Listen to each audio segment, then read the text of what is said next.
Hello YouTube, I'm Vince White. I'm an employment attorney. You may be noticing that I have my, let's move the camera, my everybody works, but not everybody wins sweatshirt on. It's lovely. I wanted to get one and see what the quality was like before I talked about it on the channel. There's absolutely no reason you should want one of these. But like a couple people have mentioned, like you should sell merch. Excuse me. And they wanted like mugs and stuff, and I was like, sure. Actually, why am I taking credit? It wasn't me. Someone here, much more intelligent than myself, was like, we should do merch. People want merch. So we did merch. And it's nice. Like it's comfy, soft, fuzzy. I like it. I like it. Overall, I'm glad that I own it, and I'm not embarrassed if you purchase it. It's I think correctly priced and nice. It's nice. There's a couple different options. Whatever. Today's gonna be a quick grab bag episode, just like state of the channel things. There's a couple of issues on the channel that I want to clean up real quick. The clicking on the videos recorded from my at-home studio, from the farm studio, should be done and over with by the end of this week. I have a professional microphone setup, as recommended by a viewer of the channel, John Doe, who's been incredibly helpful with both trying to troubleshoot the issue with the clicking on that microphone. It seems like it's some kind of software issue, so that's been tremendous. Thank you so much, John Doe. And we have the professional microphone set up, and that should fix the problem, we hope. My cough. I coughed a little bit earlier in this video, but you're probably noticing it is way better. I went to a couple of different doctors, and they figured out that my chronic cough was being caused by my large dose of blood pressure medication, which I am now no longer taking, which, if you recall last August, is a concern because last August my blood pressure was like 205 over like 124. We're a little hot. We're a little hot. We like to keep it up here. We like to be fully activated at all times. Obviously, I'm taking steps for my health to protect my health and all that. My blood pressure is fine right now, but I have to come off the medication because that cough is so annoying, and I don't want to cough in these videos, right? So I still have a little bit of a cough, but I've been off the medication for like 48 hours now, and you can already tell it's worlds better. So that's amazing. This is just a story. I'm sad today because I was talking with our CFO, who's a tremendous guy who I've been working with for like 14 years through like many different firms. And I mentioned like we had a kind of like a big expenditure, like a bill that was going to run for 5 years. And he said to me like, oh, I probably won't be alive when that's paid off. Wow. Just drive a stake into my heart, dude. Like, been through thick and thin. Like, a guy, like, stole, like, $600,000 from the firm at one point when I was working with this guy. Like, we've been through so much together. Like,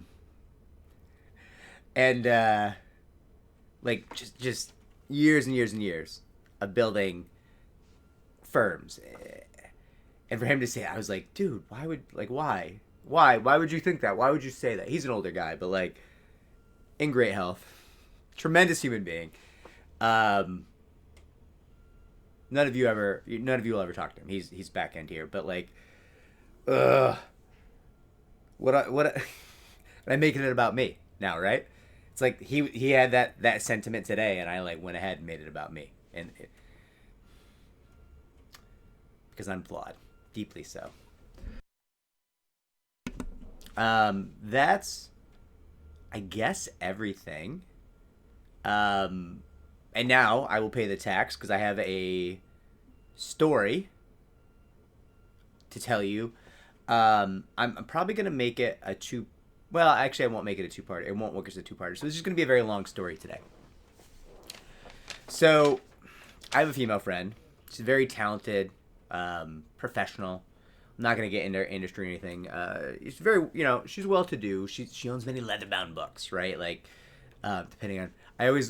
different people have different metrics of wealth. So I always joke, like, Yeah, she owns many leather bound books, right? That's one metric of wealth. Like if you were in the Middle Ages, like that'd be a really big deal, right? And she moved away from New York City during the pandy, as many people with resources did, and many of those people have not come back to New York City. And what she did was she bought herself like a beachside villa on a semi-tropical island somewhere in the Atlantic. We'll just leave it at that. Now, she works remotely, same company she was at for a while now, pretty high up. And I can vouch for her like 100%. This is not in any way a thirsty woman.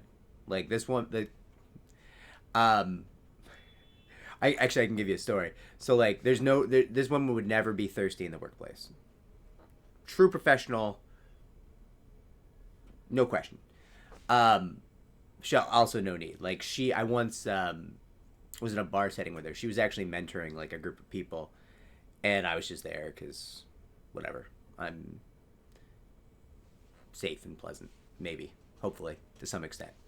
And so I was around, and she was like, some person who was new to New York was like, "Oh, I'm having trouble meeting people." And this woman was like, "Oh no, you're just doing it wrong. Here, let me show you." And she like goes and like does this trick, which was fascinating to me because men are very stupid. All of us. I'm sorry, guys. Sorry, boys. It is what it is, right? She would go to the bar, nice bar, like high-end bar, right? And she would order 2 visually striking drinks for herself. Very clearly, like she'd kind of make it clear she was by herself. So she goes over to the bar, and we're all at a table, we're watching. And she orders these 2 like bright fuchsia pink whatever drinks in fancy glasses, and she lines them up like very carefully and like takes her time to do that, and like scans the room, like maybe makes a little eye contact. And men being men literally could not help themselves. Like I watched like guy after guy after guy fall into this like trap where they'd be like, "Oh, rough night? 2-drink kind of night?" And like she knocked down, like really rapidly knocked down like 4 guys who like fell into that 2-drink trap, like of like a conversation piece for her, and then was like, "Later, boys," and like left and came back to keep mentoring her like newer staff, people who are new to New York, whatever. So like, no problems obtaining whatever kind of attention from men and or women that she might desire, right? But I do think she's a little bit lonely. Like I think she wants the New York City social scene, but doesn't want to leave her like semi-tropical beachside redoubt, her villa stuff, you know, like. So she's out there and she's working, and I know she's mentioned to me she's working way longer hours because there's nothing to do, right? Like living beachside is awesome, but she's got nothing to do, right? And I know for a fact she likes to invite people to her spot. She invites people to her spot all the time. She's invited me, and I just kind of like, yeah, I'm not gonna do that. I don't want to do that. And she's pretty offended. She's like, "What do you mean you don't want to do that?" I'm like, I didn't buy a farm to like not be on my farm. Like, if we're both in New York, we'll hang out. But like, I'm not gonna like fly a couple hours to go sit by the beach. I'm good. People are always like taken aback when I'm very honest like that. But like, why lie? I'm not gonna lie about it, right? So she's been inviting people to her little beachside villa. And this is where the story gets meaningful for what we talk about in this channel. Turns out she's been inviting coworkers, men and women, to her beachside villa because she'll be like on Zooms and she'll be like showing people, she like carries her laptop around and like shows people how cool everything is, and then she'll invite people.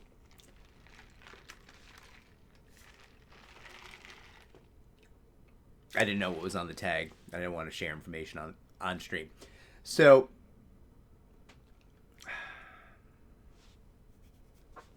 apparently she's invited a whole bunch of people. Mostly not subordinates. Mostly just coworkers, peers. And that's been going on for quite a while, right? The pandy's been over for a long time. She's been at this villa for a long time. And I'm not talking out of school here. Like, this is kind of like we're past this kind of story. Like, you can go ahead and share it. Don't make fun of me too much, was the vibe. And lo and behold, turns out that HR was sitting on about 5 complaints against her that they did not bring to her. Excuse me. And I think part of why they didn't bring it to her was because they were investigating, but also, like, I think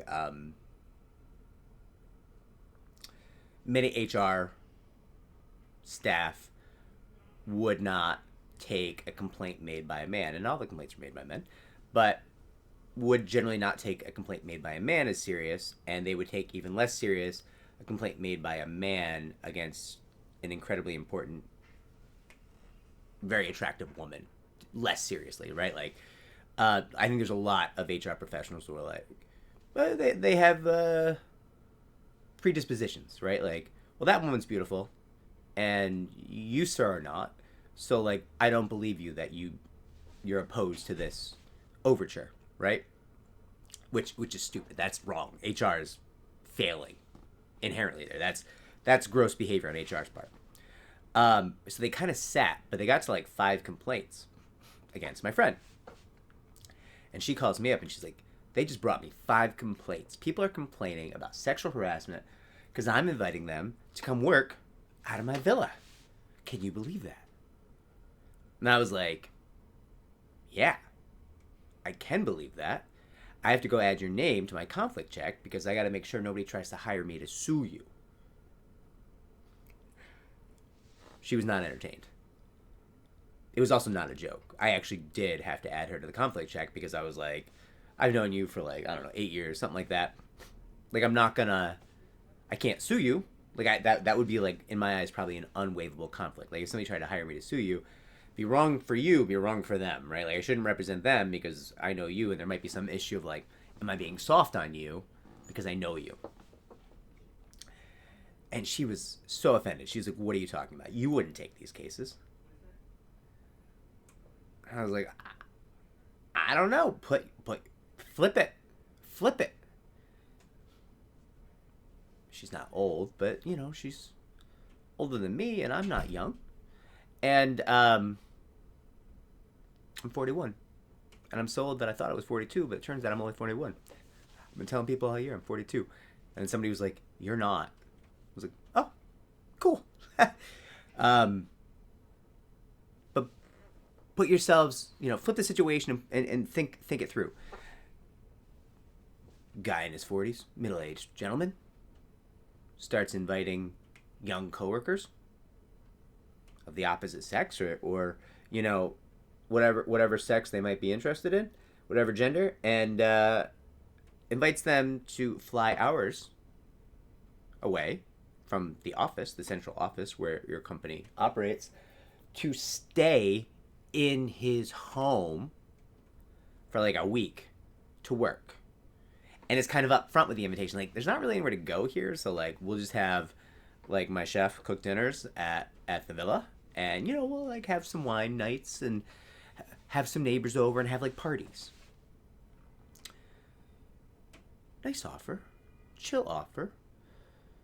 Probably though, young female comes to me and is like, hey, this guy who is real tight with my direct supervisor invited me to come stay with him, and I feel uncomfortable. Is that a claim? Yeah, I think that's a claim.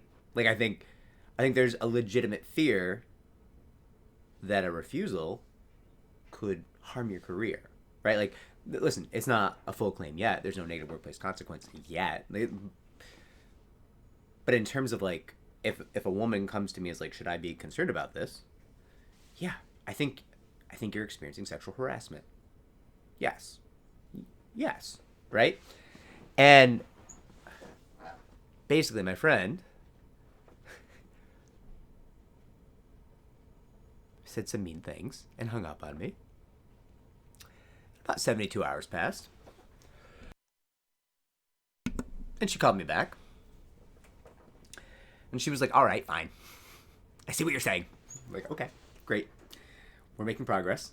So, you know, stop inviting people who you aren't, like, really good friends with. Like, when she invites me to her villa, there's no confusion. There's no, like, Like we know, frenzies, right?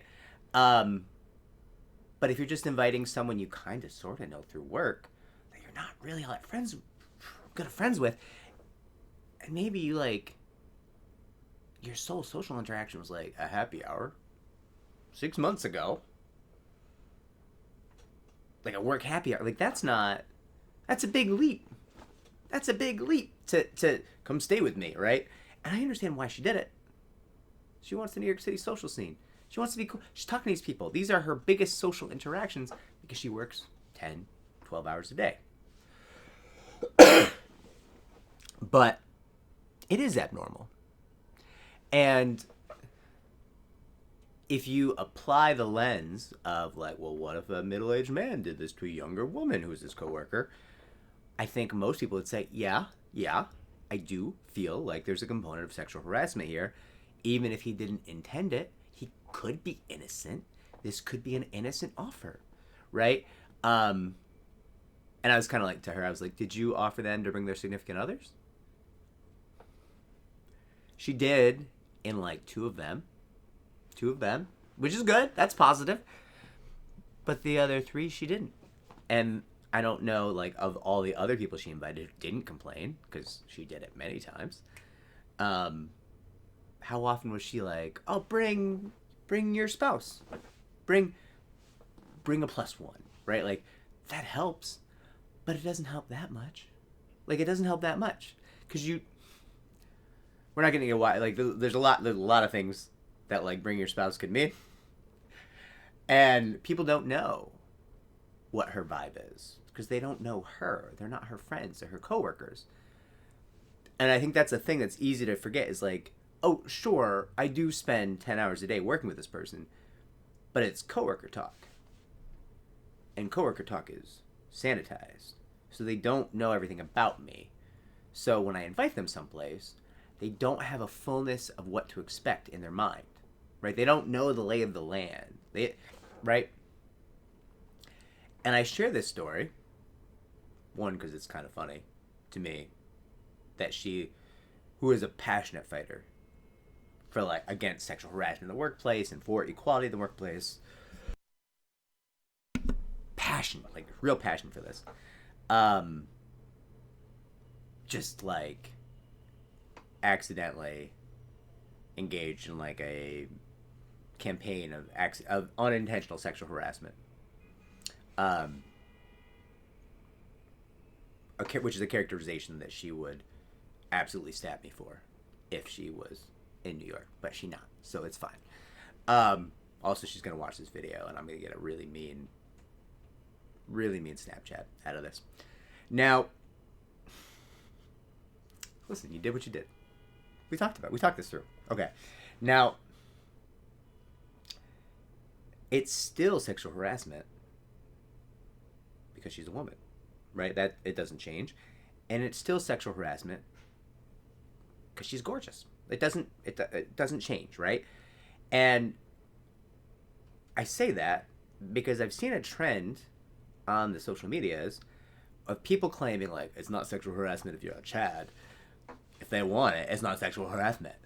No, that's effing stupid. The people who say that are stupid. People who think that way and act based on that are stupid. You might not get punished for it right away if somebody's like, I'm so excited that Chadley hit on me. Like, they might not complain. Fair enough. But let me assure you, they have a valid claim and a viable means to bring it. So if you do something stupid to annoy that person, they're going to get you. And they should, because you're engaged in something stupid. You're doing something stupid. Like, if you're so freaking Chadley, go get on the apps. Go to a bar. Or don't drink. Go to join a dodgeball club. I don't know. Go meet people not in the workplace. Go do something that doesn't abuse a power dynamic to meet people that you're attracted to, right? Like that. It's not that hard. People are gonna be like, oh well, Vince, that's so many marriages get started in the workplace. Okay, that we have technology. Like we have many solutions to people who want to start marriages. We have many solutions to people who want to find a significant other. We have many solutions to people who just want to date, right? Like, it's not rocket science. Use an app or go out. Smile, make eye contact, talk, listen. Listen about twice as much as you talk. Boom. Guess what? You're going to do okay. You didn't need to do it in the workplace with a captive audience. The end. Right? And again, she wasn't doing that. This was not her intent. I did actually I really enjoyed one of the guys like responded to her was like, I don't think my wife would like that. And like she didn't like put two and two together that the guy thought she was like making a pass at him. Like it was so outside of her mind that like she invited the guy to come to her like beachside whatever, and the guy responded like, I don't think my wife would like that. And like her take was like, oh, his wife must not like semi-tropical beaches. And I read it and I was like, yeah, it's not what that guy's saying. That's not what that You're adding your own twist to other people's words. Like she's viewing it through the lens of what she meant. Like, oh, his wife must not like sea fishing, right? Like deep sea fishing's not her deal, I guess. And like I was like staring at her when she was like explaining to me what she thought that meant, and I was like, I'm the one with no social skills. Like, I'm the one who should be this off the mark with how they're interpreting what's being said to them. You're the person who made a living, very talented person, but like tremendous corporate social skills, right? Let's apply those social skills, please, to this situation and think it through. Anyways, that's it. Like, subscribe, comment down below. Helps the channel to grow. Cough is getting better. Click is being addressed. The merch is live. CFO is still live and will be for a very long time, I'm sure, no matter how sad I am about that statement. And take care, everybody. More questions tomorrow. Take care.